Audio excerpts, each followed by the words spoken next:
Hey there, how's it going? So, my name is Sarah Herrera, and I like to say I'm a financial strategist, but honestly, I just love helping people with money and specifically helping people in the trades with money, how to understand it, how to build money, how to build wealth, and how to multiply it. And then ultimately, how to pass it on to your families, right? And your kids. So, what actually got me passionate about specifically helping people in the trades is I have a brother who's an electrician. I have another one who worked in concrete. And I just saw how hard they worked. And I saw how they were basically building wealth for other people, but not necessarily shown on their own from those people how to, build and multiply their own wealth. So I'm going to talk about a couple of concepts today. One of them being essentially how I can help you use what you're already making. Like you're already working hard, you're already bringing home a paycheck. So, how can we take what you're already making and how can we multiply that to do a couple of things? One, save you money and help you keep more money in your pocket, but then how to take that money and then turn that into essentially building wealth, building a retirement to supplement, what you may already have that's being offered from your company. And if you are not a W 2 and you're also a business owner, let's say, these concepts can still apply to you. So there'll be a little bit of both for you here. So to get started, I am going to talk about some concepts, but I'm going to break them down because really they're concepts that I think anybody can do. But this first one here, I'm going to say has a lot to do with owning a home. So if you're a homeowner, you may be thinking about this in a different way than somebody who hasn't purchased a home yet. And I want to say that if you're on your journey to purchasing a home, the things I'm going to talk about today, they are still valuable and you can still put those tools to use once you go to purchase. So what I'm going to do here is I'm going to first go ahead and change my screen. And I want to talk quickly here about how mortgage interest works. So you hear people talking all the time about, I have a 3% rate, I have a 4% rate, and they're always talking about the rates, right? Well, I want to challenge you actually to not just think about the rates, but to actually think about how much money and interest you're paying. So let me share my screen here. So this is a calculator, and what this calculator is producing is it's producing a schedule that shows you how much you're essentially paying for a. We're going to use an example of $200,000. Now, if you're in California, you're like, where am I going to find a house for 200,000? But if you're in other states, this is something that totally can happen. So we're going to look at an interest rate of 7%. Now, today's date is April 21st, 2025. And, the time that you're watching this, the rates could be lower, they could be higher. But I want to say the same concept is still going to apply. Now, in this particular case here, they still owe 28 years on their loan, and their monthly payment that they're making is 1359. So what I want to show you down here, and I know it looks like a ton of numbers, but I really want to break this down because a lot of times when you go to purchase a home, yes, you'll work with a loan officer, yes, you'll work with a realtor, but they may not actually go into depth with you about this schedule. So this is called an amortization schedule. And what it does is it basically breaks down like the balance of the loan, which starts at 2000, your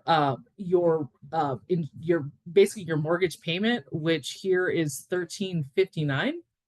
And then what it also shows is like your ending balance over here. But what I want to focus on today is your actual payment. So this payment of 1359, of that payment, 1167, we'll call it, goes towards the interest payment. So this is the part going to the bank.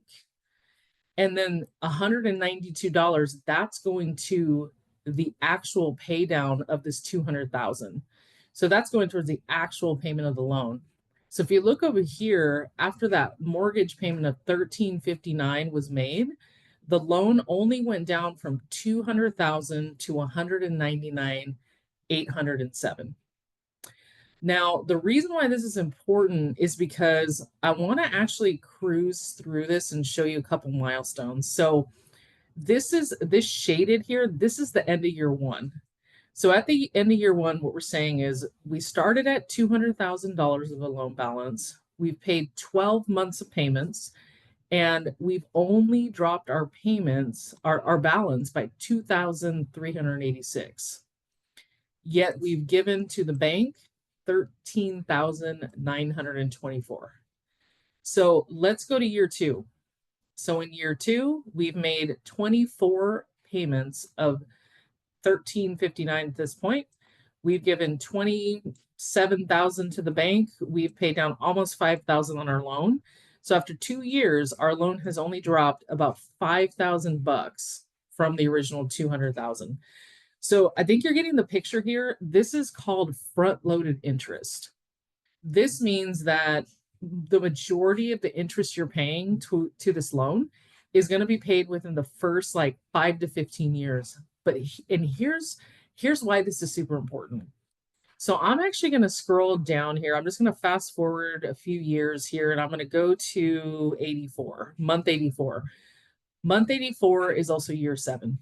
So what does this look like? So 7 years of paying mortgage payments, you have only dropped your mortgage balance by $20,000. But the bank has made almost $100,000 off your payments. And the reason why I went to year 7 is this is really kind of an important number when like all these smart economists go and look at things, because 7 years is basically the average point at which every American refinances their home. So what happens when they refinance their home is they're going to go to the bank and say, hey, bank, I've decided that, and here's what they'll do to you. They're going to sweet talk you by saying, okay, your rate was 7%. Now it's 6.5. We think you should refinance and save maybe $100 a month, right? So think about it. You're going to save maybe $100 a month. And after giving them $100,000 and only paying off about 20 grand, you're going to go all the way back up here to payment number 1. And you're going to start that process all over again. The process of making a mortgage payment, having almost all of it go to the bank, very little going towards the principal, right? So I think you're starting to understand how the bank really benefits from a few things. They benefit from us using the 30-year mortgage. And in a few minutes, I'm going to go into why the 30-year mortgage is one tool, but like there are a lot of different tools out there to do the same thing, right? So there are a lot of different tools out there to do the same thing when it comes to buying a home. But the 30-year mortgage is the one that gets, talked about the most. So what I'm going to do next is actually shift into talking about something that people often talk about when they talk about loans. Well, they say, hey, Sarah, guess what I'm going to do? I'm going to save money. I'm going to cut down this loan by making like an extra $100 a month, right? So when you make another $100 a month, that's pretty good. I mean, it's pretty good because I think, anything we can do to get out of debt is great. But in reality, the most it cuts off is about 3 years. So that's going to take you from 30 years to 3 years. Another hack out there, which you'll see a lot of people talking about this on the internet. The other hack out there is I'm going to do one extra mortgage payment per year, right? You hear this talked about. Pay an extra mortgage payment a year, and you're gonna shave off 7 years and only you're gonna pay off your home in 23 years. Yes, that is true. But I want to show you something here that this is the mortgage-free life way. So that same 30, in this case, 28-year loan that we're looking at, we're going to actually show them how to pay it off in 7 years. 7 years, and they're going to save almost $200,000 of interest. And even better, it's not represented here. But what we do is we help you then, okay, you've saved all that money. you've also saved the time, right? So when you save the time, think about all the other things you can do with your time when it comes to buying a home. So some people are like, man, Sarah, I don't think I can afford to buy a house until I'm in my 40s, right? So what happens when someone goes to buy their house in their 40s? One, I want to say ownership at any age is like it's seriously a big deal. And you shouldn't like feel bad about it, right? But what happens is that if someone's 45 when they buy their home and they go into a 30-year mortgage, we're essentially saying here that going into a 30-year mortgage, they're going to be, 75 when they pay off their house. So who's going to be, you may know people like this though, right? You may know a guy or a girl, in your company, they've been swinging the hammer, they're in their 60s and they're still swinging the hammer. And they're doing it because they think they have to do it, right? And maybe they do. Like maybe they do because they still have a lot of debt, they haven't saved up enough money. So that's where this is something that's really powerful. And I want to say this, you do not have to make a ton of money to do this. You don't have to be a high income, high net worth earner. You don't have to, but I know that if you're in the trades, you're making some pretty decent money, right? So let's break it down. So in this particular example here, they're bringing home about 7,453 a month, and they're spending, including their current mortgage, about 5,400 a month. So, I mean, we're really not talking massive numbers here, right? So, how does this work? So, let's get into it.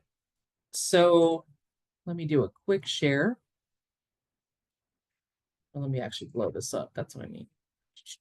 All right. So what you see here is it's kind of similar to what I just showed you. So a lot of times people will say, hey, Sarah, this is all cool, but like you showed me a 7% rate and I have a 3. Like I got a 3%. You know how people are, right? They're like kind of super excited about having a 2%, and they should be. Like that's a great thing, a 3%. But hey, we can actually beat that 9 times out of 10. So in this case here, 3.125% loan, we ran their numbers and we're going to take them down from, we're going to take them down 21 years to paying off in 5 years. So they were at 26 years. Now they're going to pay off in 5 years. We're going to save them $181,000 of interest. So that front loaded interest that would have gone to the bank. And then we're also building for them about $145,000 a year of tax advantage retirement income. So that's on top of like what their company might be giving them in a 401k match. That's on top of other investments. If you're, one of those people in the trades that's when you were, flipping houses for other people, you started flipping them for yourself. And so you got a little rental income. That's on top of all those other things, right?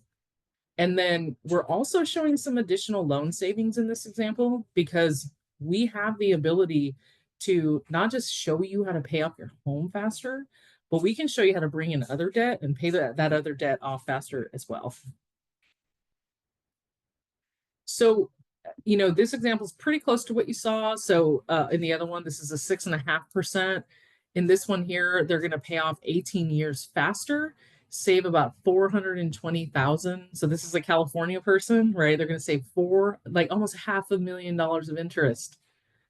And then they're going to build about 77,000 a year in tax advantage retirement income. And we've seen various incomes, we've seen various ages. This works across the board, right? So we talked about how mortgage payments work, and what I'm going to say here is probably going to like blow your mind. So you did already see an example back here, right? Of 3.125%. Well, what I didn't tell you is that the loan we actually put them in to achieve these results of paying off in 5 years, saving money on interest, that loan was 8%. And so a lot of times when we talk about interest, like mortgages, people focus on the interest rate. But at Mortgage Free Life, what we focus on is we focus on the interest dollars. I ask people like, if I can put you in a loan with 12%, but I save you $500,000, does that sound like a good deal? Because so what are we talking about here? So remember how I said that there were different tools that, can achieve the same thing? So there's two types of tools I want to talk about here when it comes to taking the same amount of money you're already making, using it just in a more efficient way to pay off your mortgage quicker. So in this example here, what you see is this person brings home $10,000. They deposit that into their checking account and then they pay their expenses at the end of the month. And that's going to look like things you're used to: mortgage, grocery, gas, utilities, etc., right? So this is what everybody's taught how to do, right? When you go to school, they're like, "Yep." They're like, "Take your money, put it in a checking account, let it sit there. When you're ready, pay your bills." Well, what happens is that when your money is sitting there, it's not doing anything. As a matter of fact, I won't go on a tangent here, but what's really happening is that banks are taking your deposits and they're using your deposits to loan out to everybody else and make that 7%, 8%, make that interest that you saw front loaded. That's what they're doing with your money. Because you see, they're actually not required to keep reserves. Like once COVID hit, there were regulations that changed. You can Google it. Google how many reserves, how much in reserves do banks have to keep? And you're going to see it's zero, none. So what we do is we say, hey, let's take your same amount of money and let's just change the flow of that money. So the way that we do that is this concept called paycheck parking. So in this example here, what we did is we took a loan, and what this is it's basically it's a line of credit. Now, what a line of credit is, for those of you who haven't used one yet, is a line of credit is very similar to like a credit card in the sense that, like, as you know, many of you probably use a credit card. When you have a $1,000 credit card and you've never charged anything on it, what does the what does the credit card company charge you? They usually charge you nothing, right? Now, let's say you take that $10,000 credit card and you charged, $2,000 on it. Now they're going to start charging you interest on that $2,000, right? But what happens if you're like, okay, let me take $1,000 of my check that I just made and let me put that $1,000 towards that credit card to pay it off, pay it down, right? So before you did that, there was $8,000 of left on that $10,000 limit. So you had $8,000 to play with, right? But as soon as you made that $1,000 payment, now your availability of cash or money, liquid, went up to 9,000, right? So this MFL stands for mortgage free life loan. So these mortgage free life lines of credit that we're using, they work the same way. So what we do is, in this example here, we have a $300,000 limit. And we're going to look at that example we looked at earlier of a $200,000 mortgage loan. And what we do is we take this line of credit and we say, okay, that mortgage you had, that mortgage that was front loaded, that was the banks were taking all the interest off the front, off the top, they're lopping off the top. We're going to take this line of credit and we're going to completely pay it off. Boom. Just like that, your mortgage is completely wiped out. It's gone, right? But you still have that mortgage debt. So here's how we're going to now use the power of paycheck parking to pay that mortgage debt down as fast as we possibly can. So now what happens is your $10,000 check comes in, and we work with some very specific banks that actually have automation built in that does this. So your income comes in, hits the checking account, and then overnight, boom, it immediately does what we call like sweep, like a street sweeper, sweeps down and pushes down this $200,000 to $190,000. So right about here is where people usually tell me, hey, Sarah, but what about my bills, right? Like I totally have to pay my bills. Like, how do I manage that? Well, here's the cool thing. And this is actually something I didn't mention earlier. So when you need to pay this $5,000, what you do out of this checking account is you basically just, the same way you would use any other checking account, whether you had like automatic bill pay set up, whether you wrote a check. I don't know anybody that does that anymore, but use a debit card. You're going to pay those bills out of there. And there's that automation that's built in of overdraft. And this is not the bad overdraft fees type of overdraft. This is banking automation, right? So when you make that payment, it's going to immediately sweep it out of the checking account, and it's going to take it and it's going to apply it towards paying these 5,000 of expenses, and then your balance now pops up to 195. That's month one. Now, some people get a little more we call it like kind of savvy, and rather than paying this off like just with their checking account, they'll even do something like use a credit card to pay their bills so that they can do two things. So if you're working, let's say you're working you're not a W-2, you're 1099, you're a contractor, and you're, buying, all your own stuff, you're using like a business credit card or your personal credit card, like whatever you're doing here. A lot of people like that because they're accumulating points, right? Same thing applies here. So people are like, I want rewards points, I want travel points. People like to do that, and then basically just pay this off every month with this checking account, right? If you want to buy some more time from the credit card company. So then we just repeat that. So quick recap, your income comes in, street sweeps down into your loan, pushes the loan down from 195 to 185. Then you pay your bills, and then it pops up to 190, right? So here's the beautiful thing. So remember how I said that credit card example that you were only going to get charged on what you were using? So this loan works the same way. So what we do here is by parking your paycheck on top of your debt, you're keeping that loan balance as low as you can, which is then essentially what that's doing is it's actually pushing down the amount of interest dollars that you're paying. So now you're only paying interest dollars on what you're using, right? And so that, my friends, is how you're able to cut down the amount of interest you pay with a higher rate loan, because this is not your interest is not calculated like a 30-year mortgage where it's front loaded. Your interest dollars get calculated by how you by when you use them, right? So I want to talk about another piece of this program. So what happens is that your mortgage payment actually goes away. So your traditional standard mortgage payment completely goes away when you pay it off.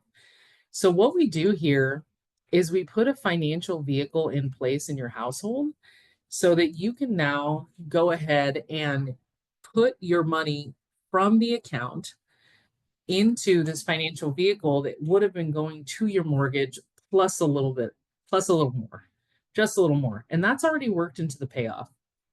So what that does is that gives you the ability to build up a tax advantage retirement income. And I'm going to make another video that goes into that and just kind of explains that a little bit more. But for now, I just want you to know this. We're going to eliminate your mortgage payment. And by eliminating your mortgage payment, what we're going to do for you is we're actually going to help you build a tax advantage retirement income to supplement your other income. So finally here, I want to show you. So if you look at this example and we repeat this process down to month 12, well, what you're going to see here is that you're going to take your balance from $200,000 down to $140,000 in just 12 months. So here is what I want to just kind of touch on is different types of loan tools. So we talked about how the interest gets calculated, but here's another thing. So when we looked at the 30-year mortgage and we talked about, oh, what if I make an extra $100 payment or an extra mortgage payment? Now, a lot of people say they're going to do this, but they actually don't do it. And the reason why most people don't do it is because they say, well, if I take all my extra money and I put all my extra money into paying down my mortgage, well, what happens if like work gets slow, right? And I don't get called out on as many jobs. It starts raining and I'm in roofing. Like, what happens when the cash flow slows down and I need that money, right?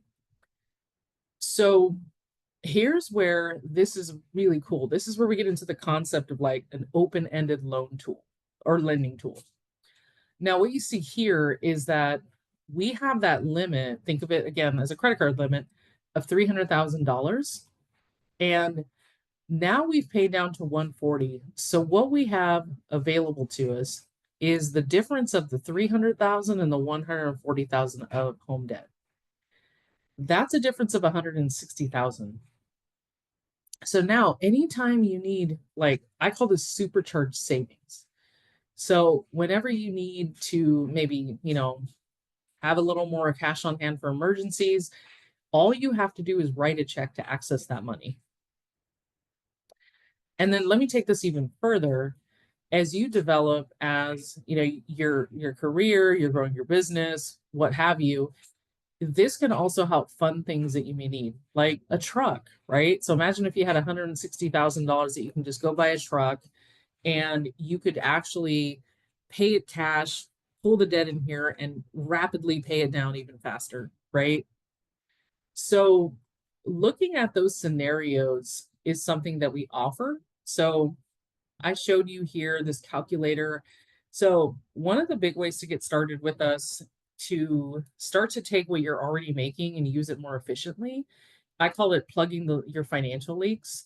So we want to plug this first financial leak of you giving the bank more money than you need to give the bank and keeping more of that money for you.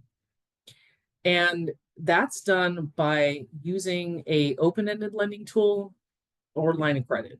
And if this is a good match for you, this is something that can save you a ton of money. But the best way to find out is to actually reach out and get from me my contact information. And what I'll be able to do is send you an intake form and we can run these numbers to see if this is a good fit. That's always the first leak that I like to look at. The next leak that I like to look at is tax efficiency. Now, if I can show you how to take that money that you saved and build that into a tax advantage retirement income, that means that we're able to actually save you from future taxes. Now, a lot of people don't realize that 401k they're building or that investment account they're building, that when they use that money later, they're going to be taxed on it. And I'm not saying that 401ks are bad or IRAs are bad. That's not what I'm saying. But what I'm saying is we need to have a diverse set of tools so that we can basically have a bucket of money that we know isn't going to be taxed to help us get through that part of our lives, right? And I'm going to go into that a little bit more in my next video, how tax advantage retirement works, and share a little bit more of that to see if that might be able to bring you some value and help you use what you're already making and just multiply that in a more efficient way. Thank you.